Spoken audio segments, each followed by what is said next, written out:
Good day everyone. You're now turning into a new diving deeper segment by the CPAs in Transit. For today's episode, we'll be learning the topic of notes payable, an obligation that is supported with promissory notes.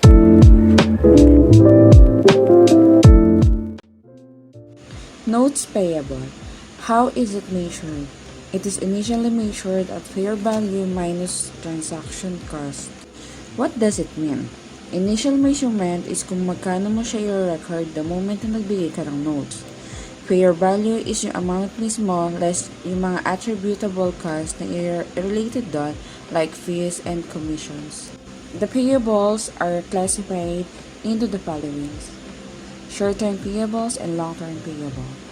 Short-term payable matures in 1 year or less, while a long-term payable matures more than a year. Notes payable initially measured at face amount. It means if magkano expected amount na dapat bayaran, yun yung babayaran mo after the maturity date. Then, it's also initially measured at present value or subsequently measured at amortized cost. It means yung amount na hiniram mo at interest nito is babayaran mo partially. Here's the example for short-term lump sum. On July 20x1, ABC Co. borrowed 1 million and issued a 1-year note payable. The lender discounted the note at 12%. Hindi siya yung typical na discount na nakukuha natin sa kapag may pinapurchase tayo. Ito yung dinideduct para sa advance interest nung inutang mo. As you can see dun sa entries, yung cash na ma-receive mo is 880,000 na lang. Since yung 120,000 is yun yung advance interest na kinuha sa'yo. Then, ma-accumulated mo yon dun sa mga incoming months para ma-record mo as a interest expense. Then, pag dumating na yung maturity date, ang kailangan mong bayaran is yung 1 million na naka-note payable. So, kaya siya lump sum kasi one-time payment lang yung gagawin mo na babayaran mo siya in maturity date. Kung magkano yung pinag-usapan nyo or kung magkano yung promise, ay kung kailan yung promise date mong babayaran. And next is short-term installment. Alam naman natin kadalasan kung paano yung installment method. Installment is partially mo siya binabayaran. Depende sa iyo kung gusto mo ng monthly, quarterly. Nakapaloob na doon yung principal and interest. And kailangan mo yun matapos hanggang sa pinangako mong date kung kailan ka magbabayad. And cash price equivalent. Ito yung pag may binibili tayo sa mall, iba yung cash price niya sa installment. Halimbawa, bumili ka ng refrigerator. Ang cash price niya is 16,000. Pero kapag binili mo siya ng installment, is magiging 19,000. So, yung cash price equivalent is kapag may binili ka ng isang bagay na cash basis. And then, next is the long-term payable. There are two types of interest under the long-term payable: the interest-bearing and the non-interest-bearing note. Interest-bearing is initially measured at face amount and subsequently measured at face amount or expected settlement amount. And non-interest-bearing note is initially measured at present value and subsequently measured at amortized cost. Stated interest rate is simply the rate that appears on the face amount of an interest-bearing note, also called as nominal rate, coupon rate, or face rate. Effective interest rate is a method being used to get the present value of a non-interest-bearing note, also called as imputed rate of interest, current market rate, or yield rate. So when to use the present values? Present value is typically used on the non-interest-bearing note payable. Present value takes the future value and applies a discount rate or the interest rate that could be earned if invested. So how to calculate the present values? We calculate present values by using effective interest rate. Here are the effective interest rate to get the present values. We have present value of 1 peso that is used when the future cash flow is in lump sum, meaning it is a single payment due. We have a present value of an ordinary annuity of 1 peso. This is used when the future cash flows are in installments and the first installment does not begin immediately. It means that if you acquire the installment on January 1, 2001, your first installment payment will not be on January 1. Your first installment will begin whether it is a monthly, quarterly, semi-annual, or annual installment. Last is the present value of an annuity due of 1 peso. It is used when the future cash flows are in installment and the first installment begins immediately. It means that if you acquire the installment on January 1, 2001, your first installment payment will be on January 1 also. Here's an example of a non-interest-bearing note lump sum. In this problem, this is a lump sum, so meaning it is a single payment due. The initial measurement will be used as the present value of 1 peso. We simply do this formula to get the present value of note payable on January 1, 2001. So R represents the rate and the N is the number of terms. If we calculate, the present value of note payable on January 1, 20x1 is 711,780. The difference between the face amount and the present value represents the discount on note payable. And the discount on note payable represents the total interest of the non-interest bearing note. And there's the entry for January 1, 20x1. Here's the amortization table. So on January 1, 20x1, the present value is 711,780 and the discount on notes payable is 288,220. How do we get the present value of December 31, 20x1? We get the present value of December 31, 20x1 by simply multiplying the present value of January 1, 20x1 to 1.12. And the answer will be the present value of December 31, 20x1. The difference between the present value of December 31 and January 1, 20x1 will be the interest expense for the year. And the difference between the discount on notes payable and interest expense will become the new discount on notes payable. As you can see here, the total interest expense is the same with discounts on notes payable, because discounts on notes payable represents the total interest expense of a non-interest bearing note. In this problem, the company acquired the equipment on January 1, 20x1, and the succeeding installment payments are due every December 31. It means that the first succeeding installment payments doesn't begin immediately. So the initial measurement we are going to use is the present value of an ordinary annuity of 1 peso to get the present value. We're going to use this formula to get the present value. So again, R is the rate and the N is the number of terms. Future cash flow is 250,000 pesos. Then the note payable is due in 4 equal annual installment. So we need to divide the 1 million peso into 4 equal annual installment. Future cash flow will be 250,000. And if we calculate, the present value of note payable on January 1, 20x1 is 759,337. Again, the difference between the face amount and the present value will be the discount on notes payable, and that's 240,663. The discounts on notes payable represents the total interest of a non-interest bearing note. And there's the entry for January 1, 20x1. And here is the amortization table.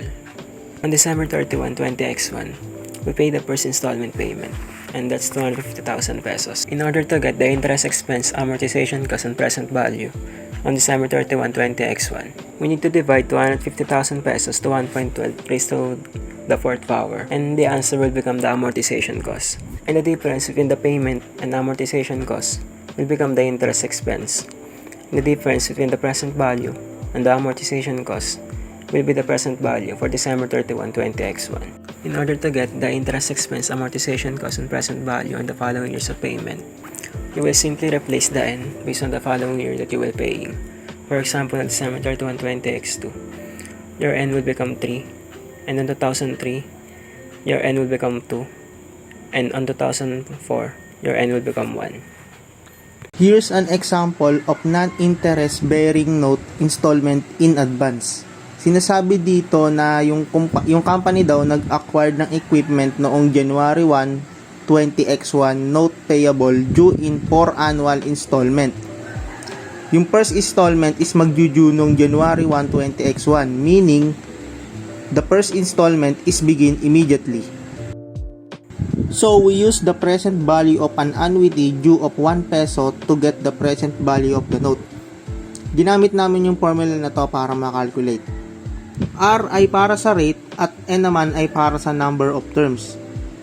Future cash flows is 250,000 because the note payable is due in 4 equal annual installment. At kapag kinalculate natin yung present value ng note payable noong January 1, 20x1 ay 850,458.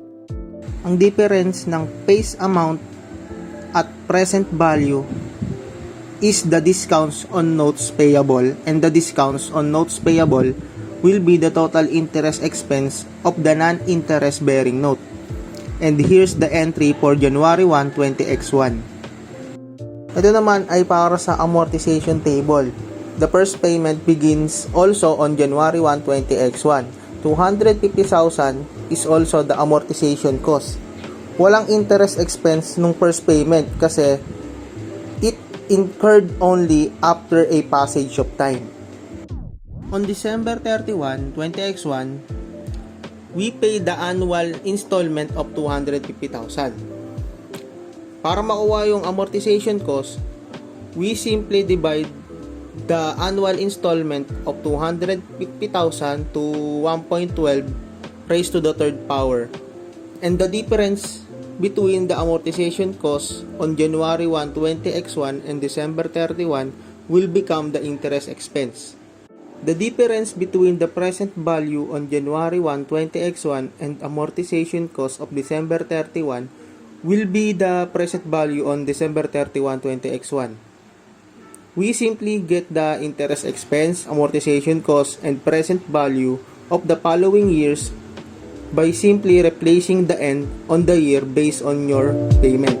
In addition to the topic of long-term payables, the trial and error approach is being introduced for the reason that there are instances that in a transaction, the effective interest rate was not being provided, in which, without its presence, it could not properly allocate or discounts the future cash flows to its carrying amount.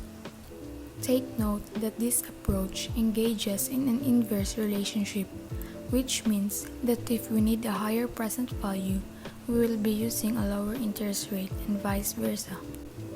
To practice in using this approach, an example is being provided. In this problem, the transaction is due in lump sum. Therefore, we will be using the present value of 1 peso.